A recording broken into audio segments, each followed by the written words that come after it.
apa kabar kalian semua? Semoga baik ya. Oh iya, kalian pernah dengar gak sih tentang LLA? Iya, leukemia limfoblastik akut. Kali ini aku bakal jelasin ke kalian beberapa hal mengenai leukemia limfoblastik akut. Leukemia limfoblastik akut sendiri adalah salah satu kanker yang paling umum terjadi pada anak-anak. Kanker ini biasanya terjadi ketika sel sumsum tulang memiliki masalah pada DNA-nya. Leukosit dalam darah berproliferasi secara tidak teratur, tidak terkendali, dan fungsinya menjadi tidak normal. Oleh karena proses tersebut, fungsi-fungsi lain dari sel darah normal juga terganggu, hingga menimbulkan gejala-gejala leukemia. Nah, sekarang apa ya yang menyebabkan LLA itu dapat terjadi pada seseorang? Sebenarnya penyebab LLA sendiri belum diketahui secara pasti. Namun, diperkirakan bahwa kanker seperti leukemia dapat terjadi akibat infeksi 4 faktor, yaitu keturunan, zat kimia, virus, dan juga radiasi.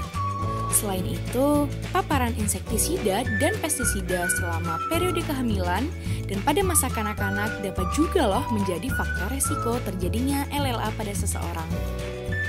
Sama seperti penyakit yang lainnya, leukemia ini dapat menimbulkan berbagai tanda dan gejala pada penderitanya Apa aja ya tanda dan gejala itu?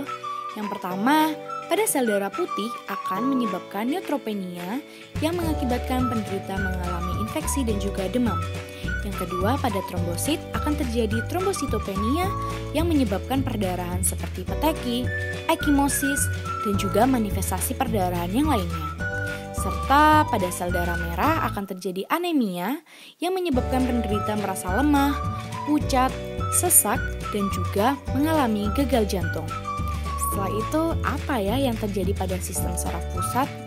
Nah, pada sistem saraf pusat ini terjadi infiltrasi sel leukemia yang akan menimbulkan gejala seperti sakit kepala, kejang, mual, dan juga muntah. Tanda lain dapat muncul dari hasil pemeriksaan fisik yang akan ditemukan adanya limfadenopati, hepatomegali, dan juga splenomegali. Pendeteksian leukemia ini dapat dilakukan dengan menjalani beberapa pemeriksaan penunjang seperti tes darah, aspirasi sumsum tulang, fungsi lumbal, dan juga tes genetik. Ada beberapa pengobatan yang dapat dilakukan oleh anak yang telah terdiagnosa dengan leukemia limfoblastik akut. Yang pertama adalah kemoterapi, yang kedua radiasi, yang ketiga ada asimptomatik, dan yang terakhir adalah transplantasi sumsum tulang. Pada penata laksanaan asimptomatik, biasanya digunakan untuk mengobati sesuai dengan gejala yang muncul. Seperti jika anak mengalami demam, pengobatan yang dapat diambil adalah dengan pemberian antipiretik. Jika anak mengalami anemia atau trombositopenia, pengobatan yang dilakukan adalah dengan pemberian transfusi darah.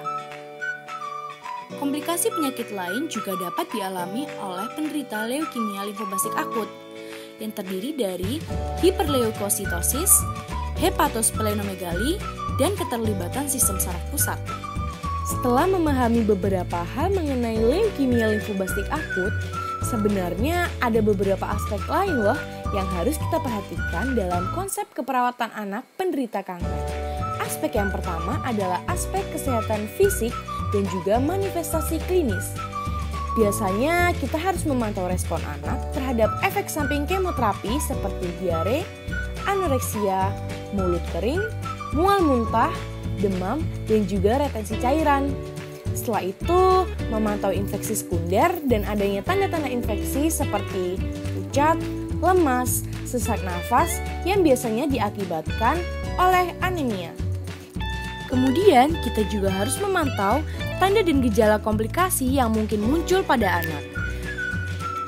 Menjaga cedera yang dapat mengakibatkan perdarahan, pemberian nutrisi, memberikan istirahat yang cukup, mengatasi nyeri, dan juga mencegah serta mengatasi mukositis.